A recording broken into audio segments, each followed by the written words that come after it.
네, 오늘 우리가 함께 나눌 말씀은 베드로전서입니다. 베드로전서 2장 9절에서 12절까지의 말씀입니다. 제가 가진 성경은 신약 성경 379페이지입니다. 베드로전서 2장 9절로 12절까지입니다. 죄송한데 저 온풍기 좀 이렇게 올려주시면 좋을 것 같습니다. 감사합니다. 베드로전서 2장 9절로 12절까지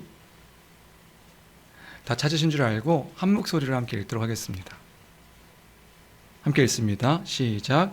그러나 너희는 택하신 족속이요 왕같은 제사장들이요 거룩한 나라요 그의 소유가 된 백성이니 이는 너희를 어두운 데서 불러내어 그의 기이한 빛에 들어가게 하신 이의 아름다운 덕을 선포하게 하려 하심이라. 너희가 전에는 백성이 아니더니 이제는 하나님의 백성이요 전에는 긍휼을 얻지 못하였더니 이제는 긍휼을 얻은 자니라. 사랑하는 자들아 거리민과 나그네 같은 너희를 권하노니 영혼을 거슬러 싸우는 육체의 정욕을 제어하라. 너희가 이방인 중에서 행실을 선하게 가져 너희를 악행한다고 비방하는 자들로 하여금 너희 선한 일을 보고 오시는 날에 하나님께 영광을 돌리게 하려 함이라. 아멘. 네, 본래는 고린도전서 15장에 12절부터 부활에 대해서 우리가 함께 나눠 써야 하는데 먼저는 이제 어저께 설교를 준비하다가 안 되겠다. 한 주 더 이렇게 잘 준비해서 한 주 더 다음 주에 이제 15장을 나눠야겠다 생각이 들었고요. 그 전에 사실 이 설교는 이제 제가 이제 좋아하는 설교이기도 한데 베드로전서 말씀을 좋아하기도 하고요. 이거 함께 나누고 또 부활에 대해서 이야기하면 더 유익할 수 있겠다. 또 한편으로는 우리가 지난주에 나눴던 그 부활에 대한 이해, 또 복음의 기초 때 함께 나눴던 부활에 대한 이해를 다시 좀 우리 오늘 오후 3시에 그룹 모임할 때 다시 정리하고 다음 주 부활에 대한 이야기를 하면 좋겠다. 이런 좀 생각들이 이제 있어서 15장 12절부터의 내용은 이제 다음 주에 나누기로 하고요. 부활에 대한 이야기는요. 오늘은 베드로전서 2장 9절로 12절까지의 말씀, 이 말씀을 근거로 하나님 나라를 소망하는 나그네 이 제목으로 함께 또 오늘을 나누고자 합니다.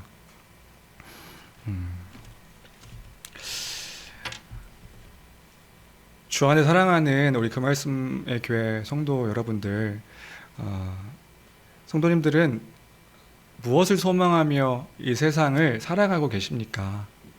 무엇을 소망하며 이 땅을 살아가십니까? 만일 주변에 어떤 지인이, 어떤 그 친구가 여러분들에게 질문을 합니다. 어떤 질문을 하냐면 너는 무슨 낙으로 사냐? 너는 무슨 소망으로 지금 세상을 사냐? 라고 묻는다면 여러분들은 뭐라고 대답을 해주시겠습니까? 뭐라고 여러분들은 답해 주시겠습니까? 여러분들의 답은 있으십니까? 조금 더 직설적으로 물어볼까요? 여러분들은 왜 사시나요? 왜 사십니까? 아시는 분들은 다 아시겠지만 또 제가 항상 물어보는 질문이기도 하지만 저는 살아가면서 수많은 사람들에게 이 질문을 해왔습니다. 왜 사세요? 무슨 소망을 갖고 사세요? 무슨 낙으로 사세요? 제가 이 질문을 왜 했을까요? 이 질문을 왜 했냐 하면 한 이유는 뭐냐 하면 궁금해서 그랬습니다. 뭐가 궁금하냐 하면 제가 가지고 있었던 질문이었거든요. 나는 왜 살아야 되지? 난 뭐 하면 살아야 되지? 뭐 때문에 살아야 되지? 제가 어렸을 적부터 너무나도 이제 궁금했어서 제가 많은 분들에게 그런 질문을 이제 하고 있는 거죠. 그러니까 하기도 하고 요즘에는 이제 성경 공부하게 되면 항상 이제는 아예 제가 그 말씀의 교회 그 복음의 기초 할 때 복음의 기초 책에도 없는데 그냥 프린트물을 만들어 가지고 질문을 합니다. 거기에 넣어 가지고요. 왜 사시나요? 왜 사십니까? 정말 궁금했거든요. 그런데 재밌는 건 뭐냐면 제가 이 질문을 하면서 뭐 정말 한 수백 명에게 물어봤을 것 같아요. 뭐 불특정 다수에게도 이렇게 설교 시간에 물어보니까요. 수백 명에게 물어봤을 것 같아요. 근데 재밌는 건 뭐냐 하면 이 질문을 하면서 놀랍게 알게 된 사실은 이 질문을 했을 때 이 질문에 대해서 거의 대부분이요. 진실하고 정직하게 또 자신 있게 대답해 주는 사람을 만나기가 어려웠다는 겁니다. 왜 사세요? 뭐 때문에 사세요? 라고 물어봤을 때 뭔가 이렇게 자신 있게 딱 나는 이것 때문에 삽니다 라고 얘기하는 분을 만나본 적이 거의 없었던 것 같습니다. 제가 전도사 시절에 초등부 아이들에게도 그런 질문을 한 거예요. 초등부라면 4, 5, 6학년. 이제 의연이가 4학년이잖아요. 서율이가 5학년이고요. 5학년 아이들 제자훈련 할 때도 이 아이들에게 제자훈련 하니까요. 질문을 했었습니다. 어떤 질문을 했냐면 제자훈련 처음 시작할 때요. 너희들은 왜 사냐? 왜 사냐 물어보니까 그 4, 5, 6학년 아이들이 어떤 반응을 보였을까요? 이야, 전도사 시절이죠. 이야, 우리 전도사님이 이렇게 심오한 질문을 이렇게 막 초롱초롱하게 그 질문에 이렇게 답했을까요? 너희는 왜 사냐 물어보니까 그 아이들이요. 반응은 거의 비슷했습니다. 뭐냐면 이제 눈을 피하는 거죠. 눈을 피하고 그리고 또 이렇게 계속 이렇게 넌 왜 사니? 라고 물어보니까 그런 표정 있잖아요. 저 사람은 왜 날 도대체 괴롭히냐? 나 왜 이렇게 지금 무슨 소리 하는 거야? 라고 하는 그런 그런 모습이 저한테 이렇게 돌아왔습니다. 왜 아이들은 그 질문에 황당해 할까요? 왜 그 아이들이 그 질문에 이렇게 어려워할까요? 왜 어려웠냐 하면 그 아이들이 그렇겠죠. 고민을 그렇게 해본 적이 없거든요. 고민을 해본 적도 없고 생각해 본 적도 없었겠죠. 생각해 본 적도 없는 그 질문을 하니까 이 아이들이 당황스러운 거예요. 그리고 어떤 그 답을 왜 사냐라고 하는 답을 학교에서 가르쳐줬을까요? 아니면 가정에서 부모님이 가르쳐줬을까요? 누군가 가르쳐준 적이 없으니까 질문을 하니 이 친구들이 당황했던 거죠. 그러니까 아이들이 조금 생각하다가 돌아오는 대답은 그런 거였습니다. 그냥 살아요. 뭐가 되고 싶어서, 가장 많은 대답은 뭐가 되고 싶어서 살아요. 선생님이 되고 싶어서 살아요. 헤어 디자이너가 되고 싶어서 살아요. 부모님 뭘 먹기 위해서 살아요. 그것도 있었고 먹기 위해서 살아요. 그리고 부모님께 잘하려고 살아요. 이런 대답이 돌아왔습니다. 어른들이라고 다를까요? 어른들이라고 질문하면 그 대답이 달랐을까요? 아니요. 어른들도 그렇게 다른 대답들은 많지 않았습니다. 제가 이제 복음의 기초할 때 항상 들었던 얘기도 하니까 제가 군대 얘기 기억나시죠? 제가 군대 가서 그 20살 중반 먹고도 가서 돌아왔다니까요. 그 군대에 있는 그 연대에 그 소령을 앞두고 있는 장교님한테 물어보면 안 되는 질문, 제가 그분에게도 질문을 했다고요. 왜 질문했을까요? 궁금했거든요. 왜냐하면 너무 고통스럽게 사시는 거예요. 거기 앉아가지고 며칠 동안 그 담배를 몰아가며, 왜냐하면 군대는 잔업이 많거든요. 이렇게 일이 많아요. 군대에서 그냥 훈련하는 게 아니에요. 거기 앉아있는 분들은 컴퓨터로 이렇게 그 답도 없는 것들을 막 하고 고통스러워하니까 담배를 막 열려들 막 하니까 너무 궁금한 거예요. 그래서 제가 물어보지 말아야 될 질문을 했다는 거죠. 그분에게 좀 친하다는 이유로 제가 옆에서 너무 고통스러워하는 그분에게 질문했습니다. 뭐라고? 작전장님 왜 사세요? 돌아오는 답이 뭐였다고요? 돌아오는 답이 욕이었다고요. 이 개베이비부터 시작해가지고 이런 18 나 지금 죽겠는데 이 개베이비가 뭐라는 거야? 이렇게 막 욕하다가 따라 나와! 해가지고 따라 나가서 불려가서 이제 또 욕을 먹으면서 들었던 말이 뭐였냐면 그분이 그런 말을 해주셨어요. 마지막 대답은 그거였어요. 뭐냐면 죽지 못해 산다 새끼야 이거였어요. 죽지 못해 산다 새끼야. 야 씨 죽지 못해 산다 새끼야. 그러면서 이제 하셨던 말이 뭐냐면 그 전전주에 제가 이제 양구가 어딘지 아시나요? 저는 군대 가기 전에 양구가 어딘지 몰랐거든요. 그냥 소문으로만 듣던, 한국지리 때 소문으로만 듣던 그 양구에서 군생활을 했거든요. 양구가 저기 후방인 줄 알았어요. 근데 최전방이더라고요. 그 양구가 철원 옆인데, 아니 화천 옆인데, 철원, 화천, 맞아, 화천 옆인데 그 양구에는 평화의 댐이라는 엄청 큰 댐이 있습니다. 평화의 댐. 그 7사단과 21사단 사이에는 평화의 댐. 그 평화의 댐에 그분이요, 그 전주 주말에 갔었다는 거예요. 왜냐하면 너무 자기가 고통스러워서 뛰어내리려고 갔는데, 막상 뛰어내리려고 보니까 뛰어내리려고 하는데 자기 두 딸과 아내가 생각나더라는 거죠. 그래서 다시 차를 몰고 돌아왔다. 그 얘기를 그제서야 이제 욕하시고 나중에 왜 사냐고 물어보니까 그 얘기를 해주신 거예요. 가족이 있어서 내가 죽지 못했다. 죽지 못해 산다 새끼야, 이렇게 말씀해 주셨어요. 다시 한번 여러분들에게도 질문을 합니다. 복음에 계실 때는 크게 생각 없으셨죠? 다시 한번 질문을 해보겠습니다. 여러분들은 왜 사십니까? 여러분들은 왜 사세요? 여러분들은 지금 왜 살고 계시나요? 무엇 때문에 살아가시지요? 이렇게 질문하면 어떤 분들은요, 또 한편으로는 자신 있게 대답해 주실 수도 있는 분이 계실 수도 있을 것 같아요. 목사님 저는 답을 합니다. 목사님, 우리는 하나님의 영광을 위해 사는 거지요. 우리가 사는 목적이 뭡니까? 하나님의 영광을 위해 사는 거지요. 라고 대답해 주시는 분이 있으실 수도 있을 것 같아요. 네, 맞습니다. 네, 맞죠. 하나님의 영광을 위해 삽니다. 그 대답 정말 듣고 싶습니다.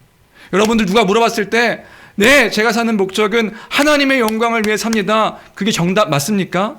맞지요? 하나님의 영광을 위해 삽니다. 그 대답, 네, 듣고 싶어요. 그거죠? 우리가 사는 목적이 뭔가요? 왜 사나요? 우리는 하나님의 영광을 위해 사는 사람들인 줄로 믿습니다. 맞지요? 그것 때문에 사시는 거 맞죠? 네. 우리가 사는 궁극적인 목적은 하나님의 영광을 위해 사는 것입니다. 우리 잘 아는 말씀, 고린도전서 10장 31절 말씀, 우리 너무나 잘 알고 있지만 다시 한번 읽어볼까요? 함께 읽겠습니다. 시작. 그런즉 너희가 먹든지 마시든지 무엇을 하든지 다 하나님의 영광을 위하여 하라. 우리 한 번 더 읽어볼까요? 함께 읽겠습니다. 함께 다시 한번 읽어보겠습니다. 시작. 그런즉 너희가 먹든지 마시든지 무엇을 하든지 다 하나님의 영광을 위하여 하라. 네, 아멘. 아멘이죠. 조나단 에드워즈 목사님의 책 하나님의 천지창조의 목적, 그 목적 책 읽고 정말 많이 은혜를 받았거든요. 우리가 사는 목적이 뭐냐? 하나님이 세상을 창조하신 목적이 뭐냐? 하나님의 영광을 위함이다. 세상의 모든 피조물이 존재하는 이유와 목적이 뭐냐? 하나님의 영광을 위한 것이라고 그렇게 이야기해주고 있어요. 하나님이 창조하신 목적이 뭐냐? 하나님의 영광을 위함이다. 온 피조물이 이 땅 가운데 존재하는 목적이 뭐냐? 하나님의 영광을 위함이다.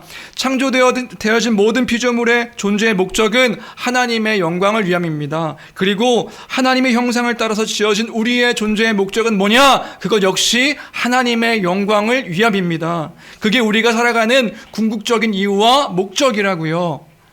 네, 그거라고요. 네, 그것입니다. 그런데 그러면 도대체 하나님의 영광을 위해 살아간다는 것이 무엇인가요? 하나님의 영광을 위해 살아간다는 것이 무엇인가요? 이것은 신학적으로 우리가 잘 알다시피 하나님을 드러내며 하나님을 나타내며 하나님을 소망하며 산다는 것을 의미하는 것이겠죠.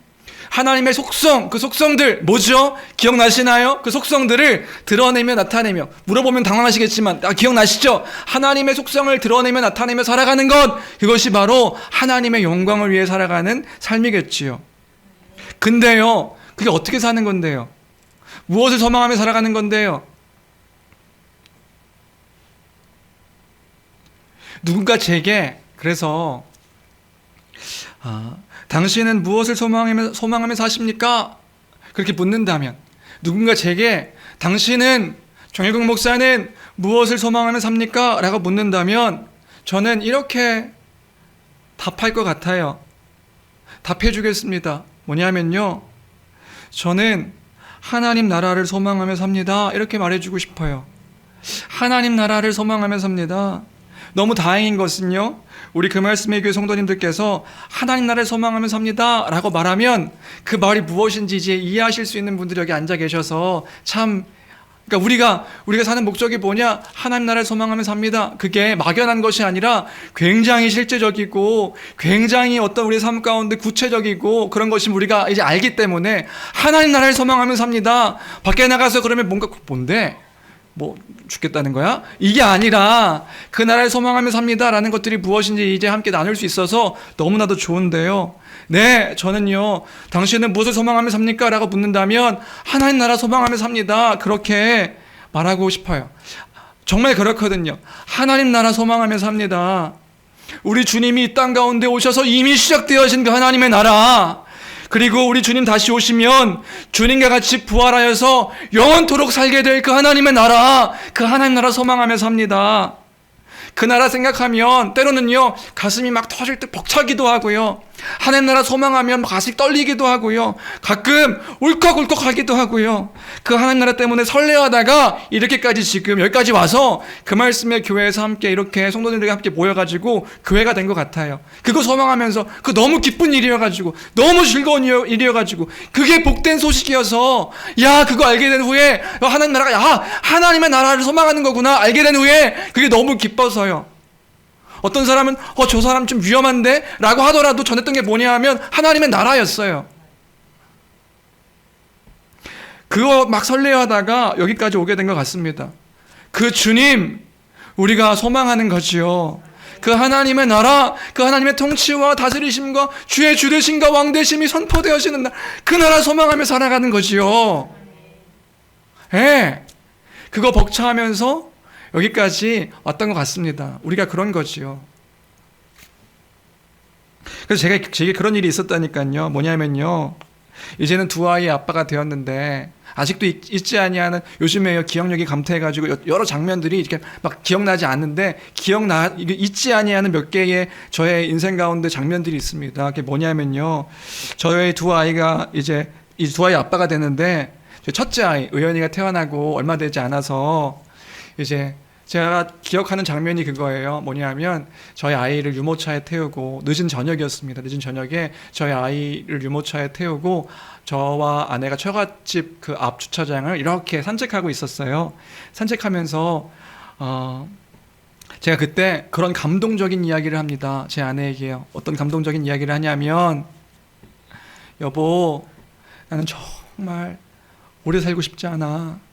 내가 이 세상 열심히 살다가 주님 나 데려가신다고 하면 나 기쁘게 그렇게 주품에 가고 싶어. 이 얘기를 제가 했어요. 아내에게요, 진심으로 얘기했습니다.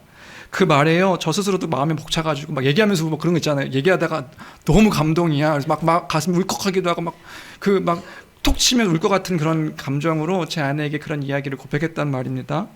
그렇게 진실하게 이야기하는 후에 어떤 일이 벌어졌을까요? 아시는 분은 아시지요? 그날 대판 부부싸움이 났다고요. 크게 부부싸움이 났습니다. 왜요? 왜냐하면 제 아내가요, 그렇게 생각한 거죠. 그러니까 앞뒤 보면 다 잘라먹고 제가 그 얘기한 거예요. 나는 오래 살고 싶지 않아. 상상해 보세요. 갑자기 조그만 아이 이제 막 그 유모차 태워가지고 가는데 갑자기 남편이란 자가 나는 오래 살고 싶지 않아. 나는 주님 부르면 빨리 갈 거야. 라고 얘기하니까 아내 입장에서는 어떻겠어요? 이게 뭐야? 남편이란 작자가 뭐 지금 애도 태어났는데 뭐 지금 우리 가정을 팽개치고 죽겠다는 거냐? 뭐 이렇게 이야기를 이제 이해한 거죠. 그러니까 무책임하게 아내와 자식을 두고 어떻게 먼저 간다는 얘기를 할 수 있냐? 그래서 막 아내가 화를 내는 거예요. 그래서 그때 이게 아닌데? 막 눈물 흘리던 그 감동이 갑자기 쑥 들어가면서 이게 아닌데? 했던 기억이 있습니다. 아내에게요, 제가 말실수를 한 거죠. 저는 그런 의미로 한 말이 아닌데요. 그럼 제가 그 말을 왜 했을까요? 제가요, 그만큼 하나님 나라를 소망한다는 걸 알려주고 싶었던 거예요. 하나님, 우리가 영원히 거하게 될 그 나라를 소망한다, 그 이야기를 해주고 싶었던 거죠. 근데 요즘에는 아내에게 그 후로 그런 얘기를 하지 않았는데, 요즘에는요, 제가 이런 얘기를 하면 뭐 하지도 않았지만 요즘에는 그런 얘기도 하지 않았지만, 이제는 아내가 그 의미가 무엇인지 굳이 설명하지 않아도 그 하나님 나라를 소망한다는 게 무엇인지 함께 알기 때문에 너무나도 즐겁고 감사한 것 같아요. 우리 교회 성도들도 마찬가지지요. 주 안에 살아가는 성도님들도 지금 제가 이야기하는 것들이 무슨 말인지 이해가 되시지요. 성도님들도 그 나라, 그 영원한 나라 소망하며 살아가는 그러한 성도님들이신 줄로 믿습니다. 네, 그것이 우리가 사는 이유와 목적이죠. 왜 사세요? 왜 사시나요? 우리가 하루하루 이 땅 가운데 살아가는데 어떤 목적을 두고 하루하루를 사시나요? 하나님 나라 소망하며 살아가는 우리인 줄로 믿습니다. 그거죠. 오늘 우리가 함께 읽은 베드로전서, 수신자들은 베드로전서를 받은 그 독자들, 그 성도들은 정확한 이유는 알 수 없지만 주변 사람들로 인해서 환난과 고난을 겪고 있는 사람들인 것 같습니다. 문맥상 이제 살펴봤을 때 아마도 신앙을 지킨다는 이유로 여러 가지 시험 가운데 있었던 사람들이었던 것 같습니다. 그래서 그 이유로 인해서 신앙을 지킨다는 이유로 어떤 고난과 환난과 어려움 가운데, 그 믿음을 지킨다는 이유로 어려움 가운데 처해서 그 이유로 인해 근심하고 있었던 것이지요. 이런 거 아니었을까요? 정말 이렇게 사는 것이 맞나? 정말 예수님은 과연 살아계신가? 하늘로 오르신 그 주님이 다시 오신다고 했는데 왜 이렇게 더디신가? 우리가 믿고 있는 것이 정말 참된 소망인가? 참 소망 맞는가?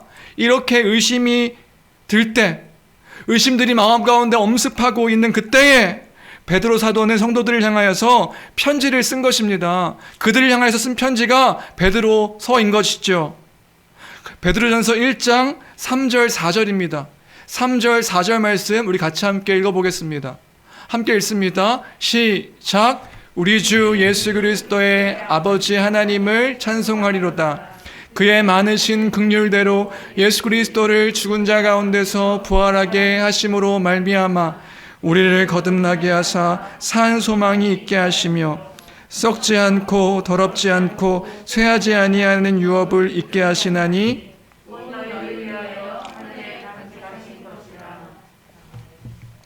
네, 베드로 사도가요 그 성도들에게 그렇게 이야기하고 있는 거예요.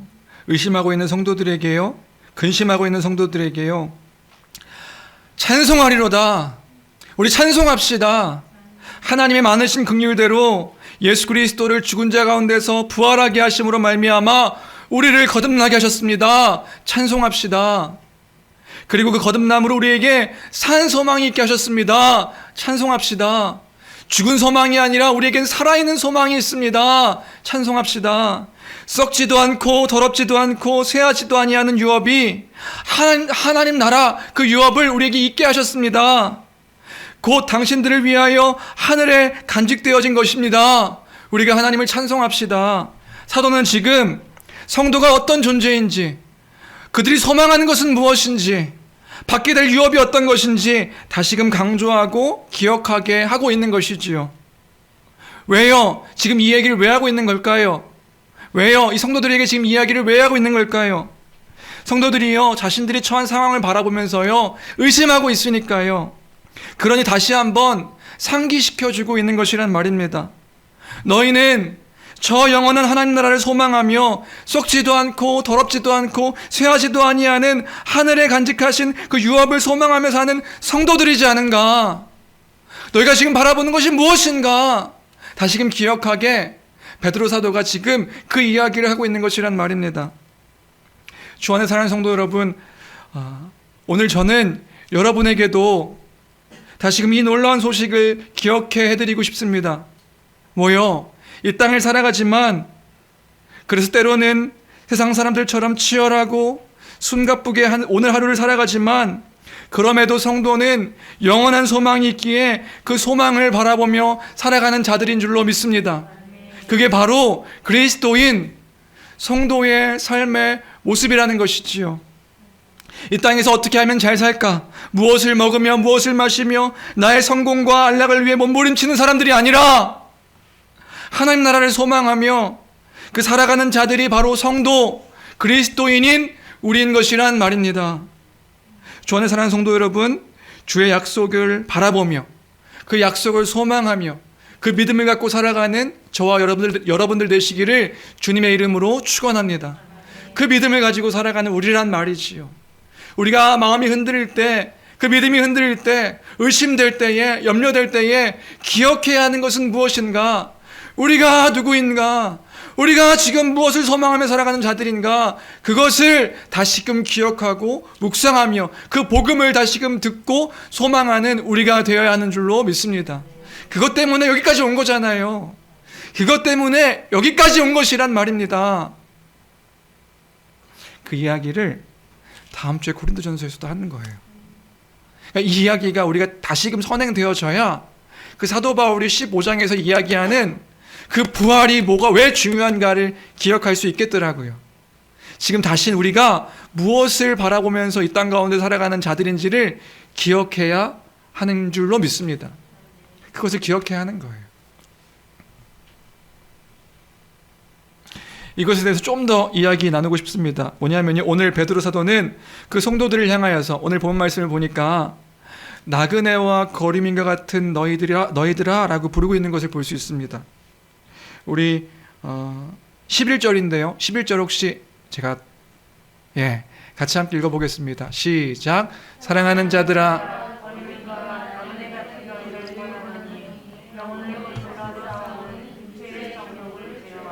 네, 나그네와 거리민과 같은 너희들아. 나그네가 무엇인가요? 고향을 떠나 떠도는 사람들을 나그네라고 합니다. 거리민은 무엇인가요? 다른 번역본 보면 외국 사람이라 되어 있어요.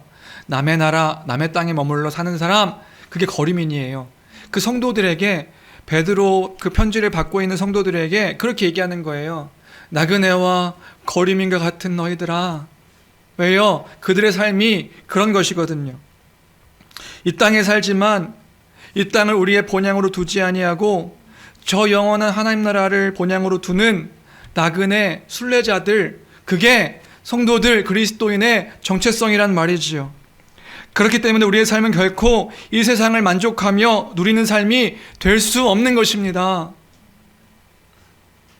네, 삶이요 때로는 버거울 때가 있지요. 세상을 살아가면서 굉장히 지치고 힘들 때가 있습니다. 신앙생활을 하면서 신앙을 지키기 위해 고군분투하지만 일은 잘 풀리지 않고 육신의 그 질병도 생기고 손해도 보는 일도 생기고 오해받는 일도 생겨서 괴로울 때도 우리에게 있습니다.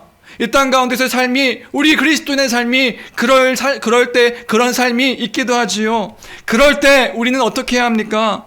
우리는 무엇을 기억해야 합니까? 우리는요, 우리에게 약속하신 하나님 나라를 바라봐야 하는 줄로 믿습니다. 하나님께서 예비하시고 약속하신 그 풍요롭고 풍성하신 그 하나님의 나라, 더 이상 질병과 고통과 아픔과 싸움과 분쟁이 없는 참된 소망의 나라, 그 창조 때에 약속하시고 이루셨던 그 하나님의 나라가 회복되어질 것들을 기대하며 바라보며 살아가는 자들이 바로 그리스도인은 우리의 삶의 모습이란 말입니다. 주님이 그런 우리와 동행하시는 것이란 말이지요. 이 땅 가운데 그런 우리와 함께 주님이 동행하십니다. 그리스도인들은 하늘에 있는 영원한 본향, 하나님께서 예비하고 계시는 본향, 그 집을 향하여서 나그네 길을 가는 순례자의 무리인 줄로 믿습니다. 그게 우리의 정체성이라고요.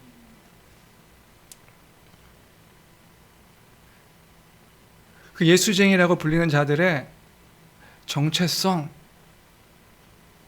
그 그리스도인들의 정체성, 나그네와 거리민과 같은 너희들아. 그 예수 믿는 것으로 인하여서 그렇게 이 땅 가운데서 또 흩어져서 1절에 흩어진 그 성도들에게 이야기하고 있거든요. 그 믿음의 신앙들로 인하여서 흩어져 있는 성도들에게 이야기하고 있거든요. 그 믿는다는 이유로 흩어져 있는 그 성도들에게 나그네와 거리민과 같은 너희들아, 이 땅을 영원한 본향으로 두지 아니하고 영원한 그 나라를 소망하며 살아가고 있는 그 삶의 여정들이 우리의 정체성인 줄로 믿습니다. 그 순례자의 무리라는 것이지요. 그 마지막으로 오늘 세 번째로 나누고 싶은 것은 뭐냐 하면, 그러면 나그네와 같은 그 삶을 살아가는 성도들의 삶은 어떠해야 하는가? 어떠한 삶을 살아가는 자들인가? 오늘 함께 읽은 본문 전체가 성도의 삶의 모습을 정의해주고 있습니다. 어떤 삶이냐 하면 선한 행실로 하나님의 아름다운 덕을 선포하는 자들이다. 우리가 어떤 자들인가? 우리의 선한 행실로 하나님의 아름다운 덕을 선포하며 살아가는 것이 이 땅 가운데 살아가는 우리의 삶의 모습이다. 베드로 사도의 편지를 받고 있던 그 성도들은요, 주변 사람들에게 오해를 받고 있었던 것 같습니다. 12절에 보니까 성도들이요, 악행을 한다고 그 주변에 있는 사람들이 비방을 했던 것 같아요. 실제로는 악행을 한 게 아닌데, 악한 행동을 한 게 아닌데 선한 행실을 했음에도 불구하고 그 주변에 있는 사람들이 그리스도인 성도들에게 악행을 한다고 비방을 했던 것 같아요. 그래서 그것이 실제로 교회 성도들에게 상처가 되었던 것 같습니다. 그런데 사도는요, 그런 성도들을 향하여서 이렇게 이야기하고 있는 거예요. 뭐냐 하면 우리 2장 11절 12절 말씀인데요, 11절 12절 같이 함께 읽어볼까요? 함께 읽겠습니다. 시작. 사랑하는 자들아, 거류민과 나그네 같은 너희를 권하노니 영혼을 거슬러 싸우는 육체의 정욕을 제어하라. 너희가 이방인 중에서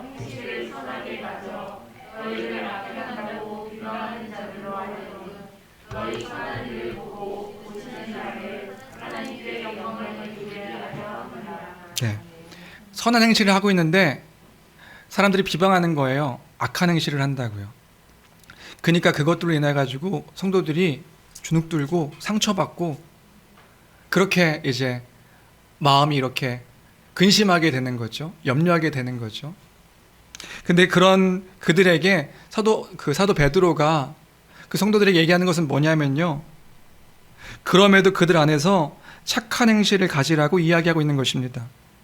무슨 말인지 이해되세요? 그럼에도 불구하고 거류민과 나그네 같은 너희들아, 그 악한 행실을 한다고 비방하는 자들에게 그럼에도 불구하고 하나님의 아름다운 덕을 선포하는 삶을 살라고 지금 사도는 이야기하고 있는 것이란 말입니다. 왜요? 왜냐하면 설령 악하다고 비방하겠던 사람들이 성도들의 여전히 착한 행실을 보고 우리 주님 다시 오시는 날에 하나님께 영광을 돌리는 그 모습을 보이게 하려고요. 무슨 말인지 이해되세요? 너의 착한 행실을 보고 악행하는 12절입니다. 너희가 이방인 중에서 행실을 선하게 가져 너희를 악행한다고 비방하는 자들로 하여금 너희 그 선한 행실을 보고 오시는 날에, 누가 오시는 날에요? 주가 오시는 날에 하나님께 영광을 돌리게 하려 함이라. 누가 하나님께 영광을 돌리는 거예요? 그 비방하는 사람들이요. 저 그리스도인들 내가 저렇게 욕하고 비방했는데 저 사람들 뭔가 다르네. 저 사람들 모습을 보니까 정말 하나님이 살아계신 것 같네. 저 사람들은 정말 정직하고 정말 선하고 정말 진실하고 정말 친절하고 저들이 말하는 하나님의 사랑은 정말인 것 같네. 그들로 하여금 하나님의 살아계심을, 그 하나님의 아름다운 덕이 무엇인지를 보고 알게 하라고. 그게 이 땅을 살아가는 성도들의 삶의 모습이란 말입니다. 불신자들로 하여금 하나님의 아름다운 덕을 우리의 삶으로 선포하게 하시기 위해 이렇게 살라고 지금 말씀하고 있는 것이란 말이지요. 네, 성도는요, 이 땅 가운데서 그리스도의 도를 삶으로 보이는 사람들인 줄로 믿습니다. 그것이 우리가 보여야 할 삶의 모습이란 말이지요. 왜요? 왜 우리가 이렇게 살아야 되는데요? 하나님의 영광을 위해서요. 하나님의 나라의 삶이 무엇인지 보이는 사람들이 우리니까요. 하나님의 나라가 어떤 것인지를 보이는 그 삶을 살아가는 사람들이 우리니까요. 그렇게 우리를 부르셨다고요.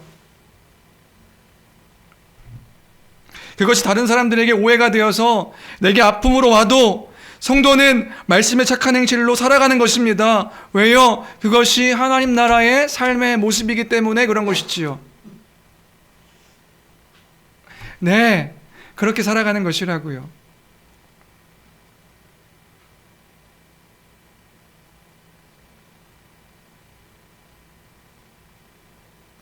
의연이가 4살쯤 되었을 때, 첫째 아이가 4살쯤 되었을 때 이제 가족들과 이제 식사를 한 적이 있습니다. 저희 부모님과 함께 식사를 했었는데요. 그 있잖아요. 식당 가면은 아이들 놀이방이 있는 그런 식당 있잖아요. 식사를 하는 중에 우리 의연이가요. 어저께 물어봤는데 기억이 안 난다고 하더라고요. 그 놀이방에 들어가서 이제 놀게 됐어요. 제가 이제 아빠니까 아들이 잘 놀고 있나 이렇게 보고 있었단 말이죠. 이렇게 밥을 안 먹고 아이가 이렇게 잘 놀고 있나 보고 있는데 그 방에 좀 큰 다른 남자아이가 있었어요. 남자아이가 그 놀이방에서 이제 의연이와 그 남자아이가 둘이 같이 있었던 거죠. 그때 그 아들이요, 약간 그 내성적이진 않은데 다른 사람들을 쉽게 사귀지 못하는 그런 성향이 있어서 그런 성향인데 그 아들이 나름 용기를 내서 그 방에 있는 아이에게 말을 거는 걸 봤어요. 그래서 우리 아들이 대견하네. 말을 거는데 혼자 있는 친구에게 다가서 그 친구들이 심심하고 하니까 우리 아들이 사실은 그 키즈 카페를 가도 먼저 이렇게 말을 걸거나 하는 스타일이 아니거든요. 누가 오면 이 친구가 되는데 먼저 가는 그런 성향의 아이는 아니었어요. 근데 이 아이가 먼저 가서 그 아이에게 말을 거는 거예요. 나름대로 착한 그 어떤 그 일을 자기 나름대로는 이렇게 하게 된 거죠. 그래서 뭐 하나 이렇게 봤는데 용기를 내서 이제 얘기를 한 건데 뭐라고 얘기했냐면 이렇게 얘기했어요. 너는 몇 살이니? 나는 4살이야. 너는 몇 살이니? 나는 4살이야. 이렇게 말을 걸었습니다. 근데 갑자기요, 그 말을 듣고 있던 그 좀 큰 친구가 의연이를, 제가 보고 있었단 말이죠. 제가 보고 있는데 의연이를 갑자기 들어가지고요, 내동댕이를 치는 거예요. 아무도 못 보고 저만 봤거든요. 의연이를 들고 내동댕이를 치더니 갑자기 얘가 무릎으로 아들 얼굴을요 팍 차는 거예요. 너무 놀라가지고, 그러니까 그 모습을 제가 딱 봤는데 밥 먹다가 제가 어땠겠어요. 그건 이제 전도사가 뭐가 없어요. 가가지고 막 눈이 뒤집혀가지고 제가 딱 뛰어간 거죠. 그러니까 순간적으로 저도 저를 어떻게 할 수가 없어서 야 임마 하고 그냥 간 거죠. 야 임마 왜 애를 때렸냐. 그제서야 아들은 깜짝 맞고 놀라가지고 어떻게 막 얘가 너 몇 살이니? 난 4살이야. 근데 맞아줬으니까 얘가 너무 억울하잖아요. 맞고. 근데 아빠가 이제 야 임마 하고 뛰어오니까 그제서야 놀란 가슴을 이렇게 닭똥 같은 눈물이 이만한 걸 막 흘리는데 아빠 흘리는데 아빠가 어떻게 했어요? 더 막 눈이 뒤집히죠. 그래서 왜 때렸냐고, 얘가 뭘 잘못해서 때렸냐고 막 이 7살 아들, 이 아이, 그 아이에게 물어봤습니다. 그 아이에게 물어봤는데 그 아이 말은 그거예요. 나는 7살이고 얘는 4살인데 얘가 너는 몇 살이 너라고 했다고 우리 아들을 때린 거. 너는 몇 살이니? 그래서 기가 막혀가지고 애가 뭘 아냐고, 애가 뭘 알아서 너 이렇게 얘기했겠냐고, 알지도 못하고 한 말이지. 근데 제가 생각해 보세요. 걔는 뭘 알았겠어요. 제가 7살짜리한테 제가 막 혼낸 거죠. 너 얘가 4살짜리가 뭘 안다고. 그 다음 애가 이제 문제인 거예요. 뭐냐면 이 아이가요 돌아왔어요. 울면서 돌아온 거죠. 막. 근데 애가요 잔뜩 주눅이 든 거예요. 식당에 와가지고요 잔뜩 주눅이 들어서요. 그러니까 그런 거죠. 나름대로 이 아이는 착한 행동을 한 건데 맞고 나니까요 이 아이가 그 놀이방에 들어가지도 못하고 이렇게 좀 큰 애들 올 때마다 이렇게 이렇게 위축돼가지고 막 이렇게 막 숨고요. 불안해하는 거예요. 제가 봤잖아요.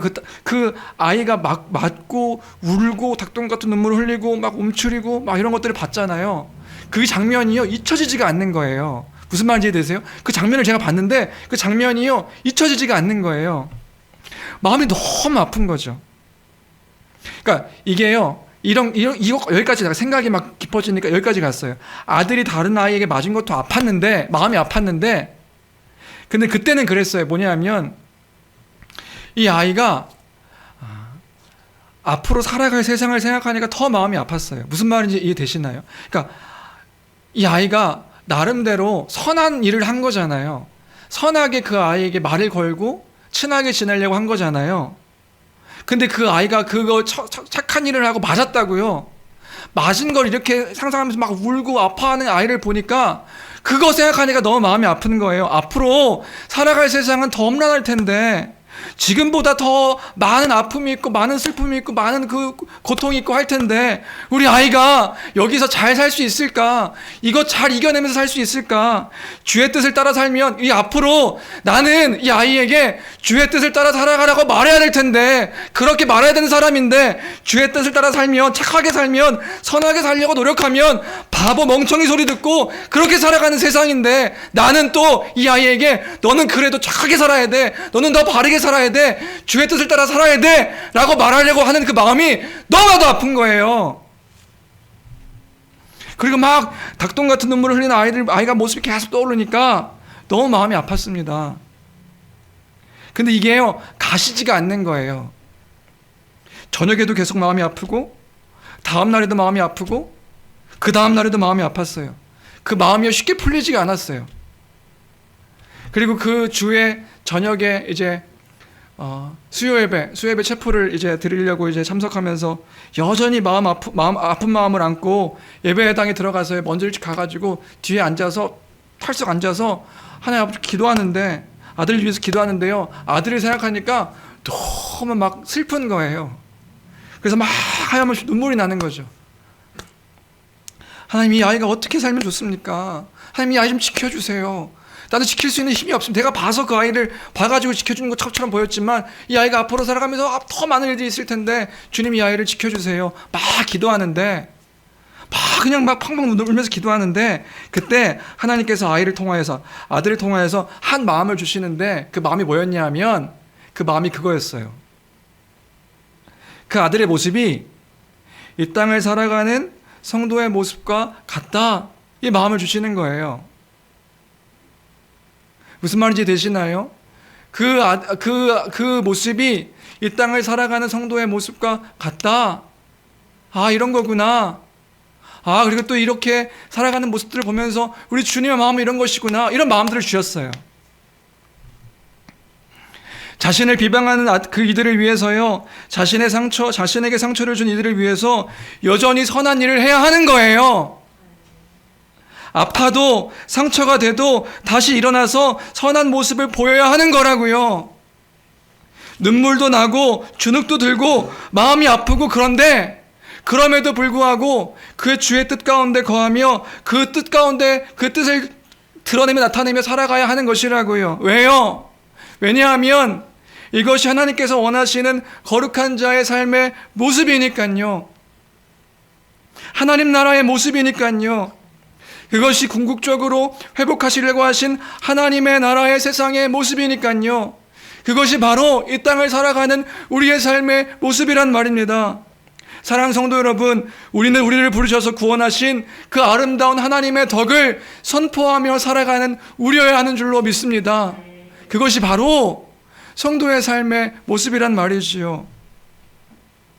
나를 비방하는 사람들, 나를 조롱하는 사람들, 나에게 해를 끼치는 사람들까지도 주의 사랑으로 그 주님의 선함을 알리기 위해 그들로 하나님께 영광 돌리게 하기 위해까지 끝까지 그들로 하여금 하나님이 정말로 살아계시는구나. 당신을 보니까 알게 될 것 같습니다. 라고 고백해 하는 삶이 우리의 삶의 모습이란 말입니다. 끝까지 선을 행해야 하는 그 이들이 우리 다 성도의 삶의 모습이란 말이지요. 말씀을 정리합니다. 그것이 소망하는, 하나님 나라를 소망하는, 그 하나님 나라를 바라보는 그 믿음을 따라 이 땅 가운데 그 주님이 어떤 분이신지를 알리며 드러내며 나타내는 그 주님이 우리에게 행하신 일이 무엇인지, 약속하신 것이 무엇인지, 그 소망하며 살아가는 삶의 모습, 우리가 보여야 할 그 삶의 여정, 그 신앙의 생활, 삶으로 그것이 무엇인지를 보이는 그런 우리가 되어야 할 줄로 믿습니다. 왜요? 내가 왜 그렇게 살아가야 되는데요? 그게 주의 영광을 위해 살아가는 삶의 모습이기 때문에 그런 거란 말이지요. 그냥 막연한 것이 아니라고요. 그냥 막연하게 우리가 주의 영광을 위해 살아갑니다. 그게 뭔데요? 그게 어떤 삶인데요? 그게 어떻게 살아가는 것인데요? 그걸 믿는 사람들은 어떤 삶을 살아가는 것인데요. 나그네와 거리민과 같은 너희들아, 그 아름다운 덕을, 하나님의 아름다운 덕을 선포하며 육체의 정욕을 죽이고 그 나의 욕심과 나의 생각과 나의 마음을 죽이고 그 욕심들을 죽이고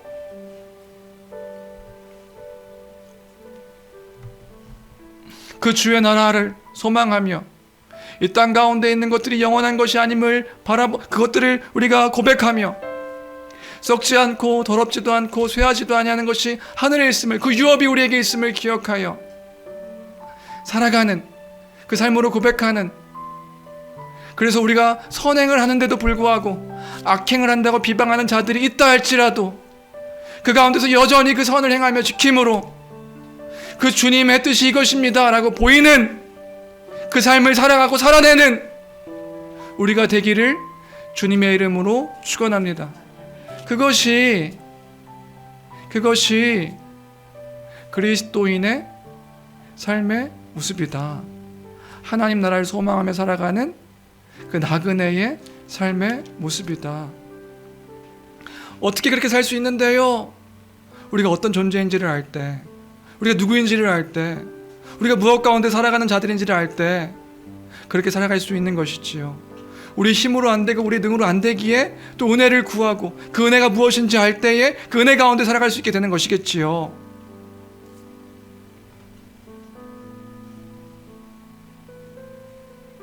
저와 우리가 하나님의 영광을 위하여 그 주님의 은혜를 기억하며 그 나라를 소망하며 눈물로 순종하는 이들이 되기를 소망합니다. 그래서 우리의 삶을 통해 우리 주님이 나타나고 드러나고 그의 살아계심을 알리고 선포하는 그런 우리가 되기를 주님의 이름으로 축원합니다. 예전에는요, 그런 분들이 참 많아 보였어요. 내가 주를 위하여 죽으리라, 내가 주를 위하여 죽으리라. 근데 요즘에는 그런 분들 만나기가 되게 힘든 것 같아요. 그런 분들 만나면, 그런 분들 만나서 때론 제가 믿음이 연약해졌을 때 그런 목사님들 만나가지고 용기도 얻고, 그런 선배들 만나가지고 이렇게 사는 게 맞아, 이렇게 가는 게 맞아 라고 말하는 이야기도 많이 듣고, 그럼 그 길 따라가지고 막 이렇게 갔는데 그런 길을 가는 분들이 요즘 많이 찾기가 어려운 것 같아요.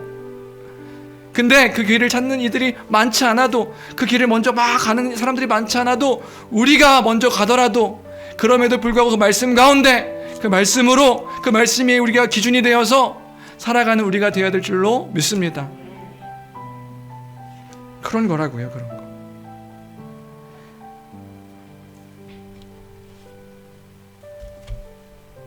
우리 마지막으로 이 찬양 함께 고백했으면 좋겠는데요.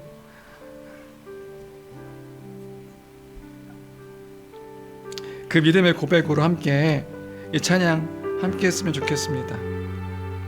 주의 나라를 바라봅니다. 영원한 나라를 바라봅니다. 우리 믿음으로 함께 찬양하도록 하겠습니다.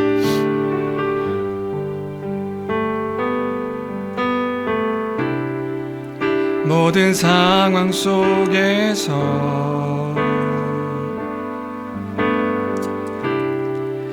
주를 찬양할지라.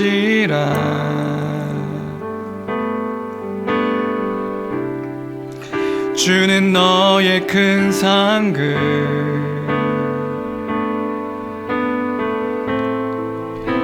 큰 도움이시라.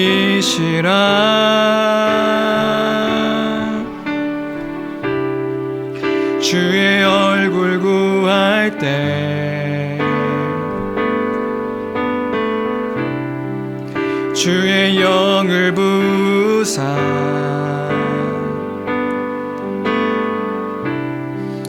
크신 사랑 안에서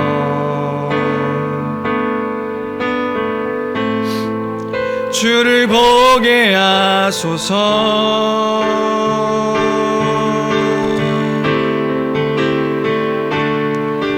내 영혼이 확정되고 확정되어 싸우니 믿음에 눈 들어 주를 바라봅니다. 내 영혼이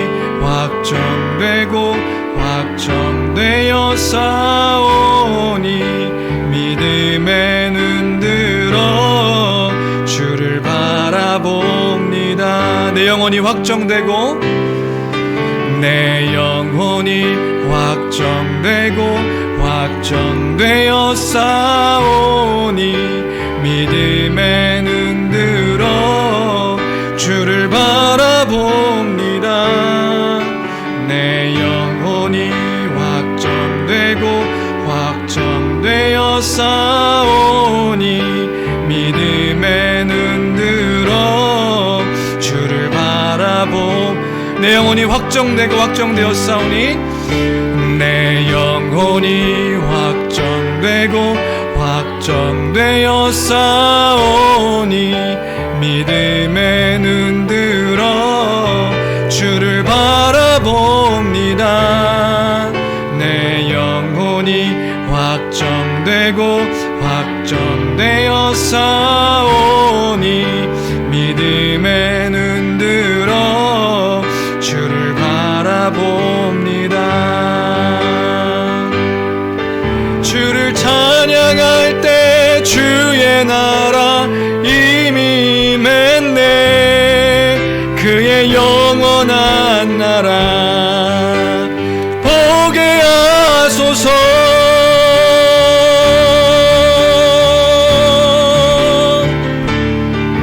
내 영혼이 확정되고 확정되어 싸우니 믿음에 눈 들어 주를 바라봅니다. 내 영혼이 확정되고 확정되어 싸우니 믿음에 눈 들어 주를 바라봅니다.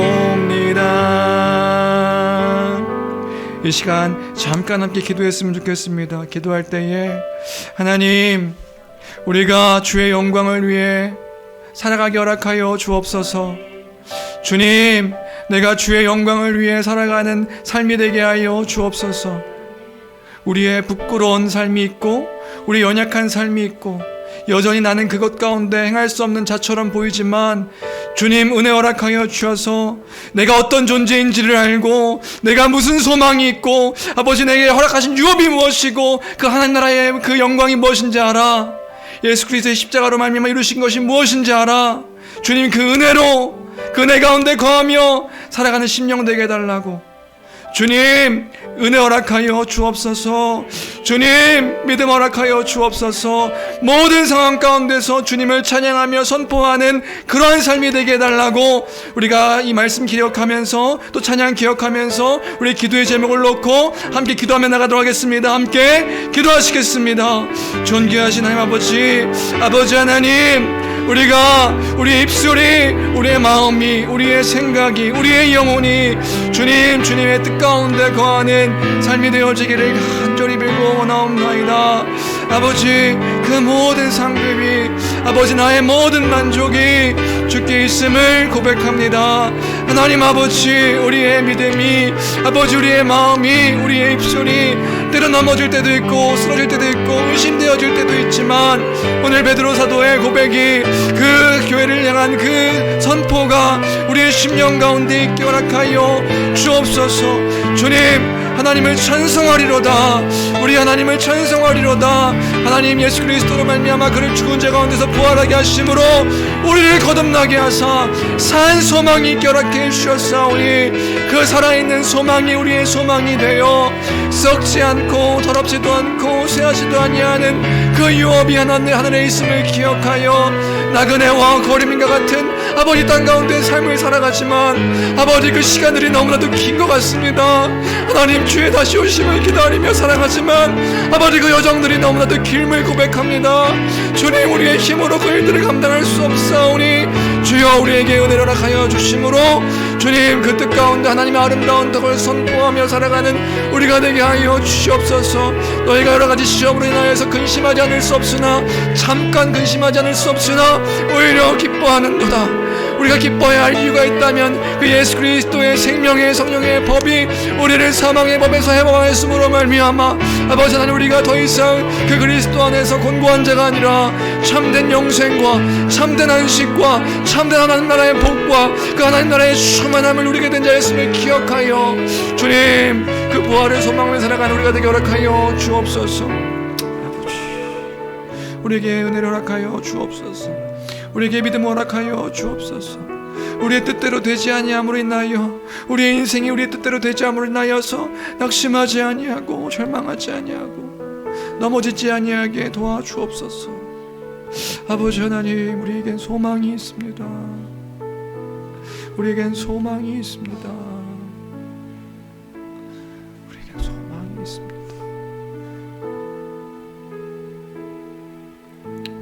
하나님 아버지 감사합니다. 하나님 아버지 감사합니다. 하나님 아버지 감사합니다. 우리가 감사해야 될 이유가 있다면 주님, 우리를 구원하셔서 주님 주의 백성 삼아주심으로 우리에게 살아있는 소망이 있고, 주님 그 가운데서 영원한 유업을 바라보며 주의 부활을, 주께서 부활하심과 같이 우리도 부활할 것을 기억하여 그렇게 소망 가지고 살아가게 하심 감사합니다. 주님, 우리가 주의 영광을 위해 살아가는 인생 되게 허락하여 주시옵시고, 우리의 입술만이 아니라 삶을 통하여 주의 아름다운 덕을 선포하며 그가 행하신 일들은 무엇인지 주님, 우리를 비방하는 자들이 혹 있다 할지라도 그 가운데 아름다운 덕을 선포하여 주의 영광의 날에 주의 영광을 선포케 하는 그러한 도구로서 우리가 사용될 수 있도록, 이 땅 가운데 주의 나라를 선포하는 삶을 살아갈 수 있도록 아버지 하나님 은혜 베풀어 주옵소서. 주님, 우리에게 믿음을 더하여 주심으로 그 믿음에 믿음을 더하여 주셔서 그 믿음 가운데 주님, 우리가 살아갈 수 있는 인생 될 수 있도록 주께서 축복하여 주옵소서. 함께 하심을 믿고 감사드리며 존귀하신 우리 주 예수 그리스도 이름으로 기도합니다. 아멘.